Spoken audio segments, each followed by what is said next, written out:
Hello friends and dear student, एक बार फिर से आपका बहुत बहुत स्वागत है। तो फ्रेंड्स, आज की इस वीडियो में मैं एग्ज़िट एग्ज़ाम से रिलेटेड बहुत सारे जो क्वेश्चन हैं बच्चों के, उसका आंसर देने के लिए आया हूं। तो चलिए शुरू करते हैं। सबसे पहले हम लोग उन क्वेश्चंस की लिस्ट देख लेते हैं कि कौन से क्वेश्चन के आंसर मैं आज की इस वीडियो में देने जा रहा हूँ आपको। तो सबसे पहला क्वेश्चन ये है कि एग्ज़िट एग्ज़ाम की तैयारी कैसे करें। दूसरा क्वेश्चन ये है कि एग्ज़िट एग्ज़ाम के लिए हम कौन सी बुक को प्रीफर करें, यानी किस बुक से तैयारी करें। तीसरा क्वेश्चन है कि एग्ज़िट एग्ज़ाम के सब्जेक्ट्स कौन कौन से हैं, हालांकि ये तो बहुत सारे बच्चों को मालूम ही होगा। चौथा क्वेश्चन ये है कि एग्ज़िट एग्ज़ाम हम कितनी बार दे सकते हैं, यानी एक बार में अगर हम उसमें पास न हुए तो कितनी बार एग्ज़ाम दे सकते हैं। पांचवा क्वेश्चन ये है कि कितने एमसीक्यूज़ को हम प्रिपेयर कर लें तो आराम से एग्ज़िट एग्ज़ाम को हम पास कर सकते हैं। छठा क्वेश्चन ये है कि किस चैनल को हम एग्ज़िट एग्ज़ाम के प्रिपरेशन के लिए फॉलो करें। सातवां क्वेश्चन ये है कि क्या एग्ज़ाम टफ होगा। और आठवां क्वेश्चन ये है कि क्या एग्ज़िट एग्ज़ाम के लिए मुझे कोई पेड कोर्स लेना चाहिए या नहीं। और नवां क्वेश्चन ये है कि एग्ज़िट एग्ज़ाम की लैंग्वेज क्या होगी। 10वां क्वेश्चन ये है कि एग्ज़िट एग्ज़ाम कब होंगे। तो चलिए शुरू करते हैं। तो फ्रेंड्स, सबसे पहला क्वेश्चन है कि एग्ज़िट एग्ज़ाम की तैयारी कैसे करें। तो फ्रेंड्स, अलग अलग लोगों की अलग अलग राय हो सकती है, लेकिन मेरी राय यह है कि एग्ज़िट एग्ज़ाम के लिए आपको पूरा सिलेबस पढ़ना चाहिए, यानी जो भी 8 सब्जेक्ट्स हैं आपके, उन 8 सब्जेक्ट को अच्छे से पढ़ना चाहिए। उसकी वजह यह है कि जो आपका एग्ज़ाम होने वाला है एग्ज़िट एग्ज़ाम, वहाँ पे लॉन्ग क्वेश्चन या शॉर्ट क्वेश्चन टॉपिक वाइज नहीं पूछे जाएंगे, जैसा कि फाइनल एग्ज़ाम में पूछे जा रहे थे। इस तरीके के एग्ज़ाम देना बहुत आसान होता है जहाँ तक मैं समझता हूँ, लेकिन जब एमसीक्यूज़ वाले क्वेश्चन होते हैं तो उसका एग्ज़ाम थोड़ा टफ माना जाता है। उसकी वजह यह होती है कि अगर आप थोड़ा सा भी मिस्टेक करते हैं तो वो आपका आंसर गलत हो जाता है। लेकिन लॉन्ग क्वेश्चन है, मान लीजिए 5 नंबर का क्वेश्चन है या 8 नंबर का क्वेश्चन है, आप उससे रिलेटेड 2 पेज भर देते हैं, एग्जामिनर देखता है अरे यार हाँ चलो उसी से रिलेटेड लिखा है बच्चे ने, तो 8 नंबर नहीं देना है तो 5 दे देता है, 4 नंबर दे देता है। समझ रहे। इस तरीके से आप अगर 5 क्वेश्चन भी करते हैं तो 5 चौके 20 नंबर या मान लीजिए 16 नंबर आपको मिल जाते हैं इस तरीके से। लेकिन एमसीक्यूज़ वाले में क्या है, आपने ज़रा से मिस्टेक किया, थोड़ा सा ऊपर नीचे हुआ, ख़त्म, आपको कोई नंबर ही नहीं मिलेगा, कोई मार्क्स ही नहीं मिलेंगे आपको। तो इसलिए मैं हर एक स्टूडेंट से यही कहना चाहूँगा कि आप सिलेबस को अच्छे से पढ़े रहेंगे, आपका कॉन्सेप्ट क्लियर रहेगा तो आप बड़ी आसानी से एग्ज़िट एग्ज़ाम को क्लियर कर लेंगे। और जब आप सिलेबस पढ़े रहते हैं तो एमसीक्यूज़ चाहे किसी भी टाइप का आए, चाहे किधर से भी घुमाएगा, अगर आपका कॉन्सेप्ट क्लियर है तो बड़ी आसानी से आप उसको क्या करेंगे, हैंडल कर पाएंगे और उसको सॉल्व कर पाएंगे। लेकिन इसी के मुकाबले में अगर आपने सिलेबस को पढ़ा नहीं, कॉन्सेप्ट आपका क्लियर नहीं, और आपने 500, 1000, 5000, 6000 एमसीक्यूज़ तैयार कर लिए, 8000 एमसीक्यूज़ आप तैयार करके जा रहे हैं, हर सब्जेक्ट के 1000, तो आप एक तो उनको एमसीक्यूज़ को रटना, याद करना बहुत मुश्किल होता है, याद नहीं होते एक तो आसानी से, सब एक जैसे लगते हैं, समझ रहे। तो उनको याद करके जा रहे हो, लेकिन वहाँ से क्वेश्चन घुमाया थोड़ा सा। मान लीजिए फॉर एग्जांपल दवाओं की क्लासिफिकेशन है, एक क्लासिफिकेशन के अंदर मान लीजिए 10 दवाएं हैं, उसमें से 3 को लिया और एक दूसरी क्लासिफिकेशन में से ले लिया और बताया कि इसमें से बताओ एंटी मलेरियल कौन सी है। मान लीजिए मलेरिया वाली में से 1 लिया और ट्यूबरकुलोसिस वाले में से 4 लिया और पूछा कि बताओ इसमें से एंटी मलेरियल ड्रग कौन सी है। अब आपने इस तरीके से तो प्रिपेयर किया नहीं था और कोई भी एमसीक्यूज इस तरीके से बना ही नहीं सकता। मेरे दिमाग में क्या चल रहा है, किस पैटर्न पे मुझे बनाना है, वो उसको कोई गेस कर ही नहीं सकता है, समझ रहे ना। इसीलिए सिर्फ एमसीक्यूज अगर तैयार करके जा रहे हैं आप तो आप नुकसान उठाएंगे, आप बहुत कम चांसेस है कि आप सारे क्वेश्चन आराम से कर पाएं। तो इसलिए पहले आप पूरा सिलेबस पढ़िए, उसके बाद अगर एमसीक्यूज वाली कोई बुक है तब जाके आप उसको क्या कहते हैं प्रिपेयर करिए और उसको देखिए, ठीक है। दूसरा क्वेश्चन ये था कि सब्जेक्ट्स कौन से होंगे, तो मेरे पास में सर्कुलर है पीसीआई का, जो उन्होंने सब्जेक्ट बताए हैं वो मैं आपको बता रहा हूँ। तो सबसे पहला सब्जेक्ट आपका फार्मास्यूटिक्स, दूसरा है फार्माकोलॉजी, ये सेकेंड ईयर के अंदर है, तीसरा है फार्माकोग्नोसी, चौथा है फार्मास्यूटिकल केमिस्ट्री। यानी फर्स्ट ईयर से आपके 3 सब्जेक्ट हैं, फार्मास्यूटिक्स, फार्मास्यूटिकल केमिस्ट्री और फार्माकोग्नोसी। और आपके क्या कहते हैं जो सेकेंड ईयर उसमें से है फार्माकोलॉजी, बायोकेमिस्ट्री, उसके बाद है हॉस्पिटल एंड क्लिनिकल फार्मेसी, उसके बाद है फार्मास्यूटिकल जूरिस्प्रूडेंस यानी कि फार्मेसी लॉ एंड एथिक्स, और उसके अलावा एक है ड्रग स्टोर मैनेजमेंट, यानी कि कम्युनिटी फार्मेसी एंड मैनेजमेंट। ये सब्जेक्ट्स हैं आपके 8, 5 सेकेंड ईयर से हैं और 3 फर्स्ट ईयर से हैं। तो ये 8 सब्जेक्ट आपको प्रिपेयर करने हैं। हाँ, एक क्वेश्चन ये था कि सर अगर आप पूरा सिलेबस पढ़ने के लिए कह रहे हैं तो किस बुक से हम पढ़ें, किस बुक से तैयार करें।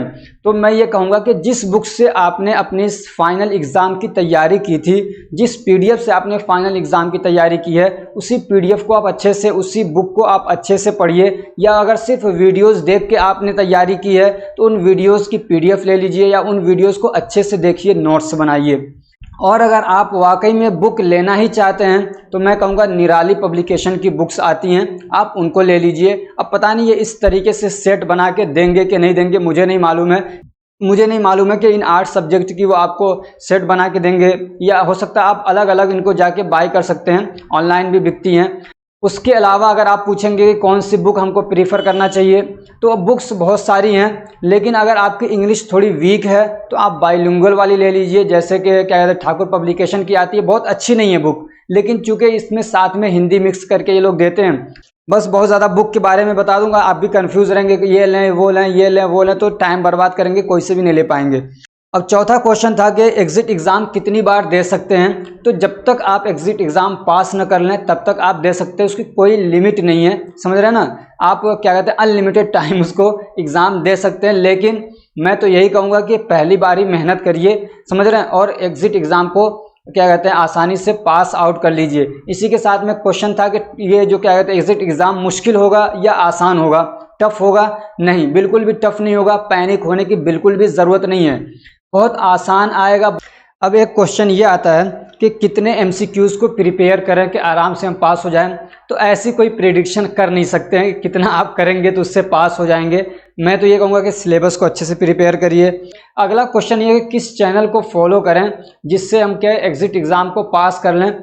तो इसमें कोई स्पेसिफिक चैनल नहीं है ऐसा कि जिसको फॉलो करके आप एग्जिट एग्ज़ाम पास करेंगे, बल्कि टीचर को प्रीफर करूंगा कि जिसका पढ़ाया हुआ आपको अच्छा लगता है, जिसका पढ़ाने में आपको इंटरेस्ट आता है, जिसका पढ़ाया हुआ आपको समझ में आता है, तो उसी के चैनल को आपको फॉलो करना चाहिए। मैं कभी भी ये नहीं कहूँगा कि आप मुझे ही फॉलो करो, जिससे आपको फ़ायदा हो रहा है, जिसका पढ़ाया आपको समझ में आ रहा है, आपको उसको जाके फॉलो करना चाहिए और उसी के नोट्स से आपको प्रिपरेशन करनी चाहिए।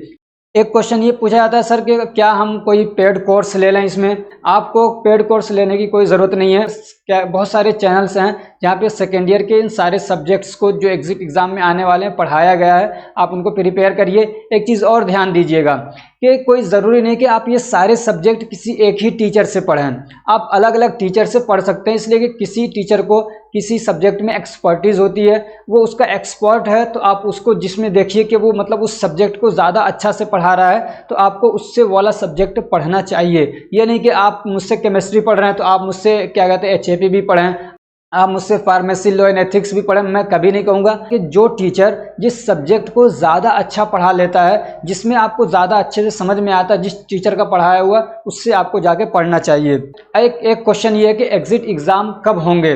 तो इसमें कोई फिक्स डेट नहीं है, अलग अलग स्टेट के अलग अलग हो सकते हैं। तो इसमें आपको अपने कॉलेज से कांटेक्ट करते रहना चाहिए, या आप जिस स्टेट से हैं या जिस यूनिवर्सिटी से आप कर रहे हैं उस यूनिवर्सिटी से आपको कांटेक्ट में रहना चाहिए। उनके जो क्या कहते हैं न्यूज़ पोर्टल्स हैं, जहां उनके जो वेबसाइट्स हैं, उन पे जाके आपको देखते रहना चाहिए। मैं अभी थोड़ा फ्री हो जाऊं तो हो सकता है मैं देख के बताऊंगा अभी कि एग्जिट एग्ज़ाम कब होंगे, लेकिन अभी मेरे काम बहुत है तो मैं न्यूज़ पे काम नहीं कर पा रहा हूँ बिल्कुल भी।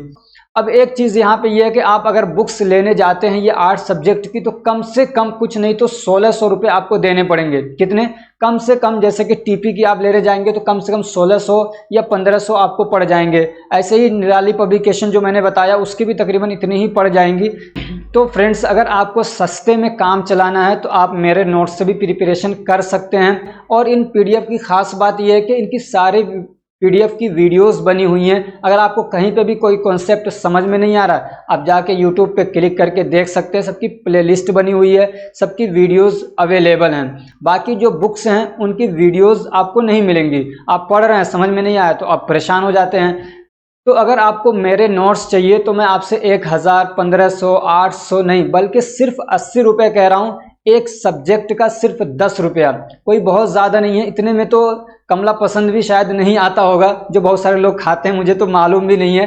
तो अगर पढ़ाई के लिए आप इतना भी नहीं कर सकते तो मैं कुछ नहीं कहूँगा, आपको जहाँ से जो भी लेना है ले सकते हैं। लेकिन अगर आपको मेरे नोट्स चाहिए तो आपको 80 रुपये पे करने पड़ेंगे। मेरा नंबर है 9694480523। आप 80 रुपये पे करके ये 8 सब्जेक्ट की जो सेट है, जो पीडीएफ्स हैं, वो आप ले सकते हैं। उनसे आप पूरी अपनी प्रिपरेशन कर सकते हैं। और मेरा मानना ये है कि अगर आप उन पीडीएफ्स को बहुत अच्छे से प्रिपेयर कर लेते हैं, प्रिंट आउट निकलवा के प्रिपेयर कर लेते हैं, तो पूरा चांस है कि आप एग्जिट एग्जाम को बहुत अच्छे से पास हो जाएं। और एग्जिट एग्जाम में कोई मेरिट बनाना कुछ ऐसा तो है नहीं, सिर्फ पास ही करना आपको, समझ रहे हैं ना। ऐसा नहीं है कि उसमें आपके मेरिट आ रहे हैं तो आपका लाइसेंस बहुत अच्छा बन जाएगा, या आपका मेडिकल स्टोर फ्री में खुल जाएगा या सस्ते में खुलेगा, ऐसा कुछ होने वाला नहीं है। और इसी के साथ में आपको एक अपडेट और भी दे दूं कि जो फार्मासिस्ट से रिलेटेड बहुत सारी बातें हैं, जैसे कि एग्जिट एग्जाम आपने दे लिया, आपने हॉस्पिटल ट्रेनिंग कर ली, तो उसके बाद आप कैसे अपना रजिस्ट्रेशन करा सकते हैं, लाइसेंस कैसे बनवाएंगे, और आप रजिस्टर्ड फार्मासिस्ट हो गए, अपना आपका खुद का मेडिकल स्टोर खोलना है तो उसके क्या पूरे प्रोसीजर होते हैं, आप अगर हॉस्पिटल में इंटरव्यू के लिए जाना चाहते हैं तो कैसे देंगे, उसके अलावा अगर आप क्या कहते हैं एमआर बनना चाहते हैं तो कैसे करेंगे, इस टाइप की बहुत सारी चीज़ें आप हमारे चैनल से फ़ायदा उठा सकते हैं। बहुत सारी चीज़ें मैं वीडियोस के फॉर्म में लाने वाला हूं, तो आपको चाहिए कि आप हमारे चैनल को सब्सक्राइब कर लें। Thank you so much for watching.